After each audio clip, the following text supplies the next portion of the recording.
a leading philosopher of the last century. His name was Jean-Paul Sartre. Famously once said that existence precedes essence.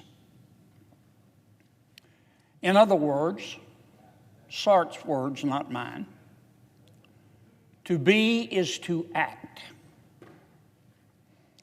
In other words, my words, not Mr. Sartre's. In other words, what you do is what you believe. What you do is what you believe, not what you say. What you do is what you believe, and everything else is just cottage cheese. I think that is particularly relevant to our government in Washington, D.C., and indeed probably to all forms of government in America. We are what we do, not what we say. As you know, Mr. President, we are in negotiations with respect to the debt limit. I, for one, and I think almost all, if not all, of my colleagues in the Senate will agree with me on this, we will not default on America's debt. We will not. But in conjunction with addressing that issue of the debt limit, many of our colleagues in the House and many of our colleagues here in the Senate would like to talk to President Biden about what we can do as a Congress and as a president to keep us from getting in this situation again where we have to so radically raise the debt limit. In other words, the request of the president is, Mr. President, let's sit down and talk about how we can slow the rate of growth in our spending and slow the rate of growth in our debt accumulation for a variety of reasons, not only pertaining to the debt limit, but also pertaining to trying to get control of inflation. And I hope the president will accept that invitation. In those negotiations, the president has said, incorrectly in my judgment, but he has said repeatedly, as have some of my Democratic friends, that, well, all the Republicans want to do in these negotiations is hurt Medicare and hurt Social Security. Now, I understand politics. We both do, Mr. President. We've been doing this for a long time. And politically, I understand why the president and some of my colleagues are saying that. It is not true, of course, and I don't think it's beneficial to these negotiations. But the fact that the president is saying this and saying, well, you Republicans want to hurt Medicare, for example, I find to be quite ironic. Extraordinarily ironic. Maybe even a tad hypocritical. In Washington, D.C., you have to watch what people do, not what they say. In the waning days of the last Congress, once again, watching what people do, not what they say, President Biden, who has accused members of my party of wanting to hurt Medicaid, tried to cut Medicare himself. The Centers for Medicare and Medicaid Services, CMS as we call it, as you know, Mr. President, every year proposes what's called a physician's fee schedule for doctors who treat Medicare patients. If you're a doctor and you have a Medicare patient, you don't get to send the federal government a bill for whatever you think your services are worth. That's not the way it works. Medicare every year through the Centers for Medicare and Medicaid Services, CMS every year proposes a physician fee schedule. They tell the physicians, this is what you can charge and not a penny more. President Biden's CMS last year proposed to cut all physician payments, all provider payments by 4.5%. He didn't want to lift up Medicare. He wanted to cut it. Not Republicans. The president. Now, why is that important? Well, a lot of physicians won't take Medicare anymore. Because they say, well, and they won't take Medicaid either, for that matter. They say, we just can't, we can't turn a profit. We're not looking to make, say the physicians, obscene profits, but we're in the middle of inflation. Healthcare inflation is as real as anything else. We're paying more in rent. We're paying more for our nurses. We're paying more for supplies. And the Medicare fees that we're paid to treat folks on Medicare are not, they're not keeping up. They're just not.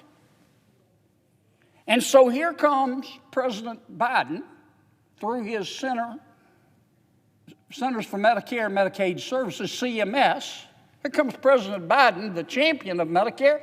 He proposed a 4.5% across-the-board cut for every physician treating Medicare in America. That's 900,000 people in my state. So I'm sitting there listening to this, hearing the president say all Republicans want to do is hurt Medicare on the left hand, but on the right hand, he's trying to cut all the physicians and other providers in the program. We have 900,000 people in my state in the program by 4.5% in the middle of raging inflation.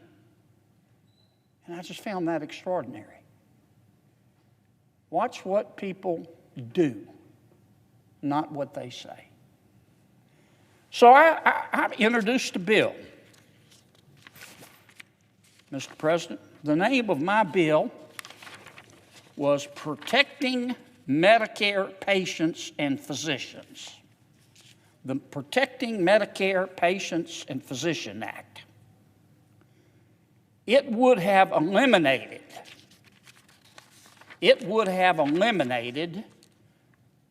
that 4 to 4.5% cut that President Biden wanted to impose on Medicare doctors. And I came to the body of this Senate to present that bill. And I didn't come to my colleagues just with a problem. I came with a solution. I wasn't going to say, well, let's just don't cut Medicare doctors and eliminate the cut. I said, let's don't eliminate the cut, or let's do eliminate the cut, but I have a way to pay for it. I'm not suggesting that we reject President Biden's attempt to cut Medicare and fill the hole by borrowing the money. I said, I've got a solution. I found $9.8 billion sitting in a fund at the Department of Health and Human Services. It was $9.8 billion when I was able to get the data. I suspect at one point it got as high as $15 billion. It was called the Provider Relief Fund. As the president knows, this Congress appropriates lots of money to our health care providers to help them deal with COVID. And not all of the money, thankfully, was needed. Many of the health care providers returned some of the money. And at the time I presented the bill, there was $9.8 billion that had been returned and was sitting in an account at the Department of Health and Human Services. Way more than enough to prevent a 4%, in some cases 4% plus cut to Medicare that President Biden proposed. I went to every one of my Republican colleagues in the Senate. They all said, "We're with you, Kennedy.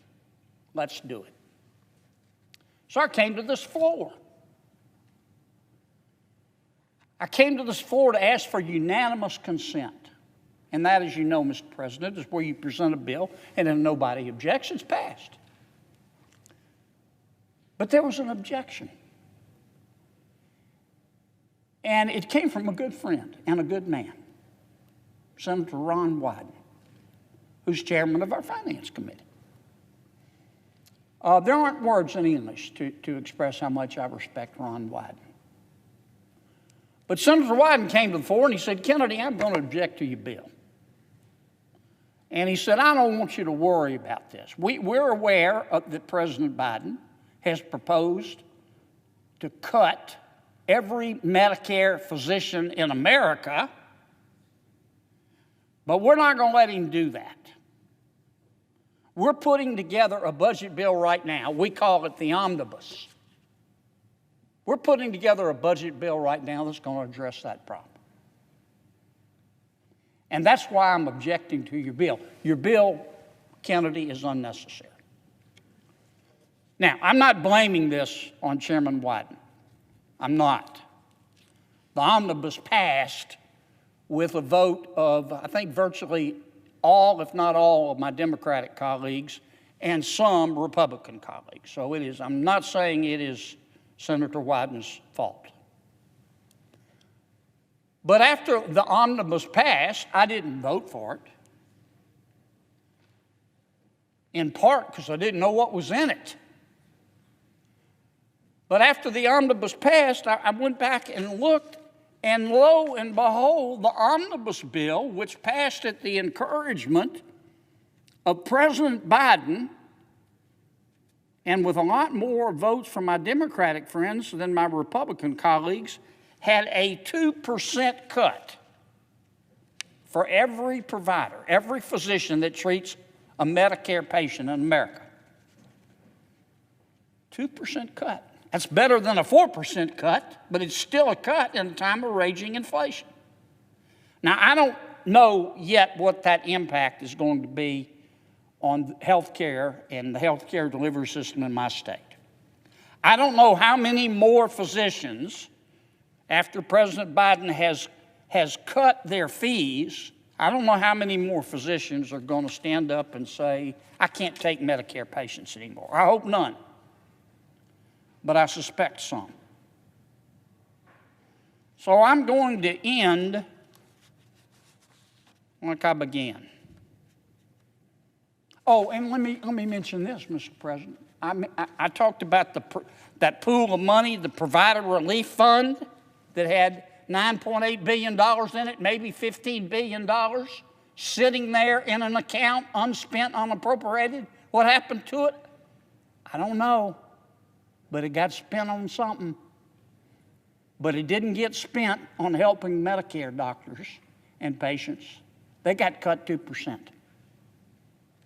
So I'm going to end like I began. In this town, you have to watch what people do, not what they say. The president can try to blame the Republicans and say, well, they don't want to seriously negotiate about controlling spending and controlling debt. All they want to do is cut Medicare. He already did it. He did it in December.